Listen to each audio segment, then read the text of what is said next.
हम सब अपने अंदर एक दिव्य अग्नि के साथ पैदा होते हैं। हमारी कोशिशें इस आग को पंख देनी और दुनिया को इसकी अच्छाई की चमक से भर देने की होनी चाहिए। कितनी गहरी बात है ना? एपीजे अब्दुल कलाम के ये शब्द आज हमारे इस सफ़र का मरकज़ हैं। तो चलिए, आज हम सिर्फ एक किताब नहीं बल्कि उस इंसान की कहानी में उतरते हैं जिसने पूरे देश की कल्पना को पंख दिए।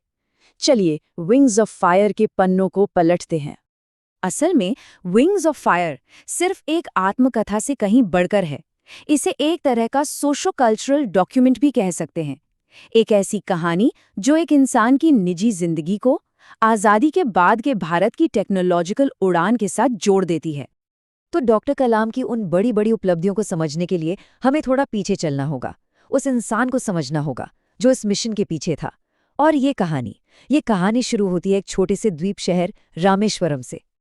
कलाम साहब के पिता ज़ैनुलाब्दीन के पास कोई बड़ी डिग्रियां या बहुत दौलत नहीं थी, लेकिन उनके पास जो था वो अनमोल था।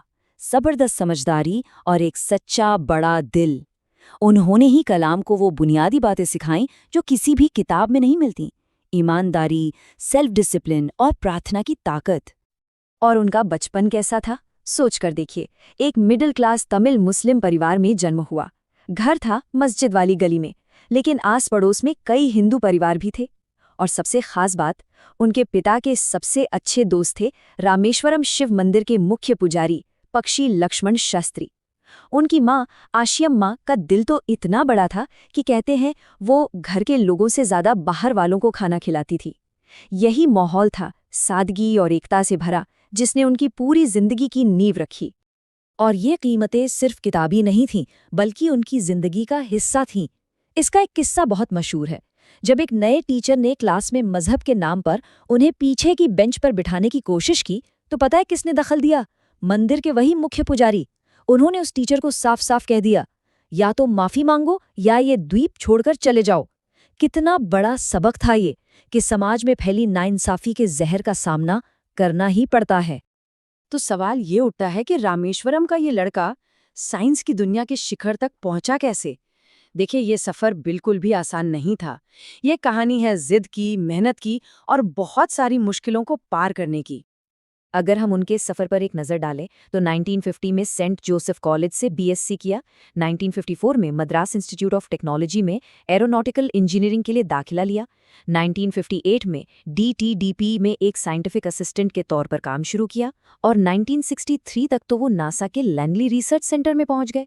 कागज़ पर यह सफ़र जितना सीधा दिखता है ना, असल में उतना था नहीं। इस रास्ते में सबसे बड़ा हाथ था उनके परिवार का। एक ऐसा त्याग जो शायद ही कोई भूल पाए। उनकी इंजीनियरिंग की पढ़ाई के लिए जो पैसों की कमी हुई, तो उनकी बहन जोहरा ने अपने सोने के कंगन और चेन गिरवी रख दिए। सोचिए, इस एक कदम ने कलाम साहब के इरादों को कितना मजबूत किया होगा। उन्होंने तभी ठान लिया था कि वो स्कॉलरशिप हासिल करेंगे और अपनी मेहनत से उन गहनों को वापस लाएंगे। उनका एक विश्वास था कि अगर मेरा सफल होने का संकल्प काफी मजबूत है, तो असफलता मुझे कभी भी पछाड़ नहीं पाएगी। और इस विश्वास की असली परीक्षा तब हुई जब वो एयरफोर्स पायलट बनने के अपने सपने से बस जरा सा चूक गए। ये बहुत बड़ा झटका था, लेकिन शायद किस्मत उन्हें किसी और ही मंजिल की तरफ ले जा रही थी। और ये नया रास्ता, ये उन्हें ले गया भारत के सबसे बड़े और महत्वाकांक्षी टेक्नोलॉजिकल मिशन की कमान संभालने। ये मिशन था integrated guided missile development programme, IGMDP। ये नाम सुनने में बड़ा टेक्निकल लगता है ना, लेकिन 1983 में जब ये शुरू हुआ तो ये सिर्फ एक प्रोजेक्ट नहीं था, ये एक ऐलान था। भारत की राष्ट्रीय महत्वाकांक्षा का एक बहुत बड़ा साहसिक ऐलान। इसका मकसद साफ था, मिसाइलों की एक पूरी रेंज तैयार करके भारत को डिफेंस टेक्नोलॉजी में पूरी तरह आत्मनिर्भर बनाना। अब देखिए, कलाम साहब का सोचने का तरीका ही अलग था। ज्यादातर लोग एक एक करके मिसाइल बनाते, लेकिन उन्होंने एक साथ 5 अलग अलग मिसाइल सिस्टम्स पर काम शुरू करने का फैसला किया। ये एक बहुत बड़ा और महत्वाकांक्षी कदम था, और यही बने IGMDP के 5 स्तंभ: पृथ्वी, अग्नि, त्रिशूल, आकाश और नाग। और देखते ही देखते इन मिसाइलों के नाम भारत के हर घर में गूंजने लगे। इन सब ने मिलकर भारत को दुनिया के उन गिने चुने देशों की लिस्ट में खड़ा कर दिया जिनके पास एडवांस्ड मिसाइल टेक्नोलॉजी थी। इसने देश की रणनीतिक आज़ादी को एक नई मजबूती दी। कलाम साहब ने क्या बनाया ये तो हम सब जानते हैं, लेकिन उन्होंने उन टीमों को कैसे लीड किया जिन्होंने ये सब बनाया? ये कहानी शायद उससे भी ज्यादा दिलचस्प है।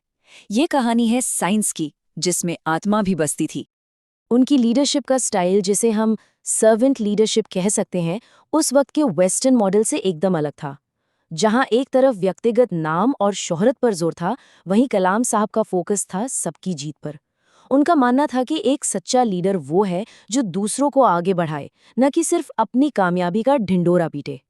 वो मजबूत लीडरशिप और किसी को नीचा दिखाने के बीच का फर्क बहुत अच्छी तरह समझते थे।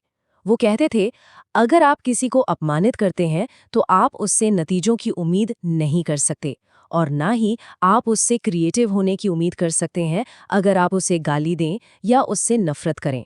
ये उनका तरीका था, एक ऐसी वर्क कल्चर बनाने का जहां हर किसी की इज्जत हो। और कलाम साहब के लिए विज्ञान और आध्यात्मिकता दो अलग अलग रास्ते नहीं थे। उनके लिए तो विज्ञान मन को स्पिरिचुअली अमीर बनाने का एक जरिया था, यूनिवर्स के उस डिवाइन ऑर्डर को समझने का एक तरीका। वो अक्सर जिंदगी के बड़े सच समझाने के लिए गीता, कुरान और बाइबल तीनों से मिसालें दिया करते थे। तो आखिर में कलाम साहब की विरासत सिर्फ वो मिसाइलें और टेक्नोलॉजी नहीं है जो उन्होंने बनाई, बल्कि वो एक जबरदस्त सोच है, एक मानसिकता है जो वो हमारे लिए छोड़ गए, एक ऐसी आग जो आज भी जल रही है। इसीलिए विंग्स ऑफ फायर सिर्फ एक किताब नहीं है, ये आज के भारतीय नागरिक के लिए एक मैनिफेस्टो की तरह है। ये एक सबूत है कि सपने देखने की ताकत, मेहनत करने की जिद और देश के लिए कुछ करने का जज्बा हो तो क्या कुछ नहीं हो सकता। और ये किताब हमें उसी गहरे सवाल पर लाके छोड़ देती है जहां से हमने बात शुरू की थी। हम सब एक दिव्य अग्नि के साथ पैदा हुए हैं। सवाल ये है कि हम अपनी उस आग को पंख देने के लिए क्या करेंगे।